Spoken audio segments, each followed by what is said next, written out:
I am DelusionDispeller, and this is the conclusion to this video series, courtesy of Dr. Simon.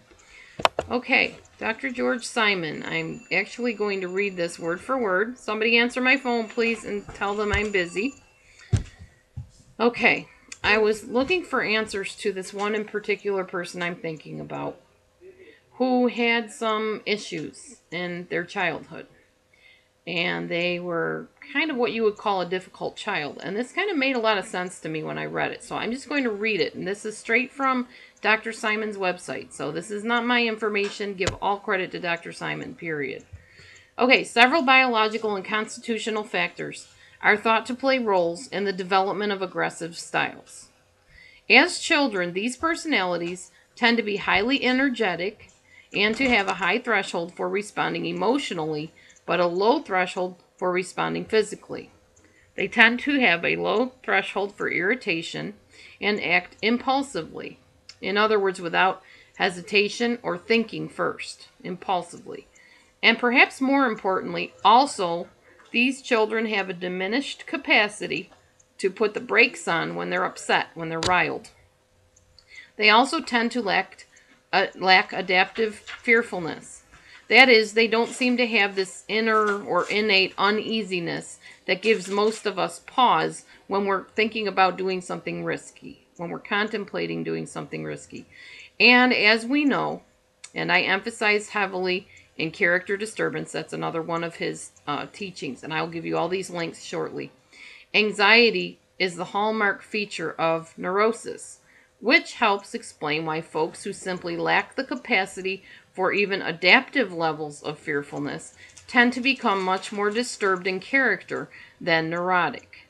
So these people that lack impulse control, that'll do things without thinking, not caring who it hurts, they're not neurotic. They have a character disturbance. And that's something that for years we've been saying, oh wow, they're just neurotic, they're anal retentive, they're this, they're that.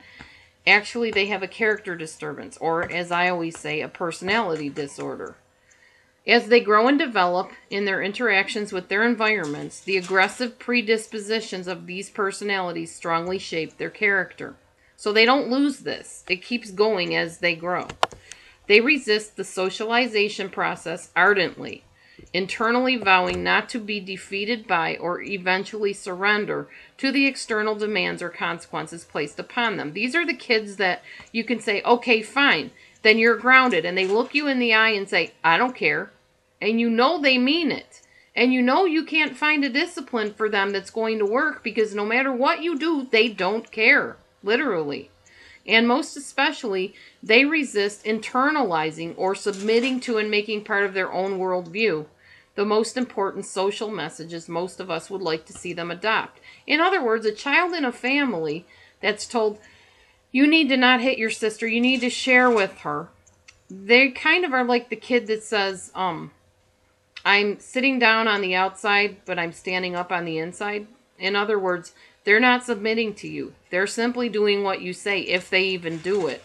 Because that's what you want them to do at the moment. But deep down inside, they're not taking it in. They're not saying, I should share because sharing is the right thing to do. What they're thinking is, why, you good for nothing, blankety blank, how dare you make me share? They're rebelling, in other words, but in a really bad way.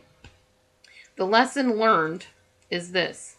Folks with impulsive, aggressive dispositions don't take to the socialization process easily, but with careful structure, guidance, retraining, as I say, rewiring of the brain, they generally can be socialized.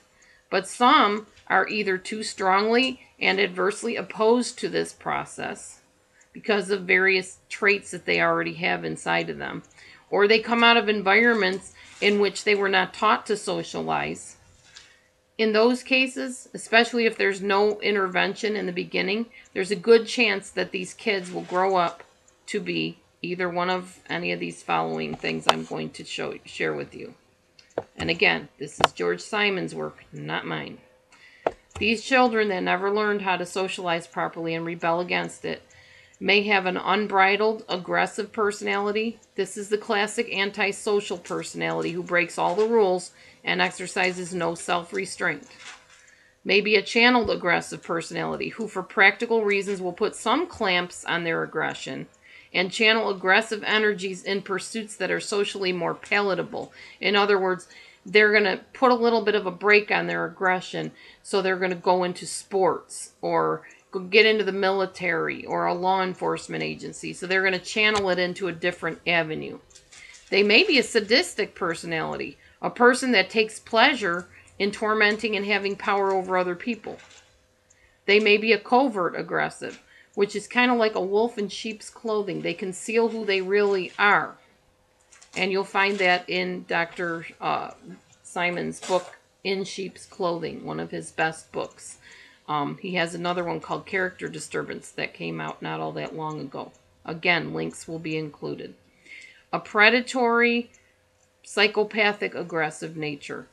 That means somebody that is heinously, extremely malignant and narcissistic, without any empathy, without conscience, and feels entitled to prey upon anyone they see as beneath them. That's another way that person could turn out. So, pretty interesting stuff. I'm still learning myself. I've been in contact with Dr. Simon. As he said, this is a process and we're always learning new things. But it really revamped the way that I was looking at narcissism and predatory aggression in general. So I hope you learned a few new things.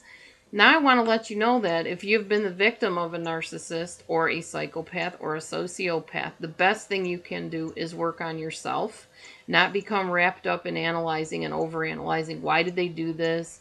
What did they mean by that? It doesn't matter. Whether you want to adapt to what I'm saying is the truth, that these people do it simply because they can and they want to, or whether you want to believe what I used to say about them protecting their false self. Whatever it is, they have no right to be abusing you, and you do not have the obligation to put up with the abuse. So, as I always say, if you're in an unsafe situation, and it is safe to do so, please get out of it. Tell a safe person. Do not keep secrets in your family. Do not keep secrets in your relationship of abuse, whether physical, verbal, sexual, spiritual, whatever. Tell a safe person and get out when it's safe to do so. And remember, it's the hidden things that stay hidden that are the most dangerous. Thanks for watching Delusion Dispeller. Stay tuned as I learn some more things to share with you. Have a very happy, happy holiday to you and yours. Be safe, be wise, and take good care of yourself. God bless you. Bye.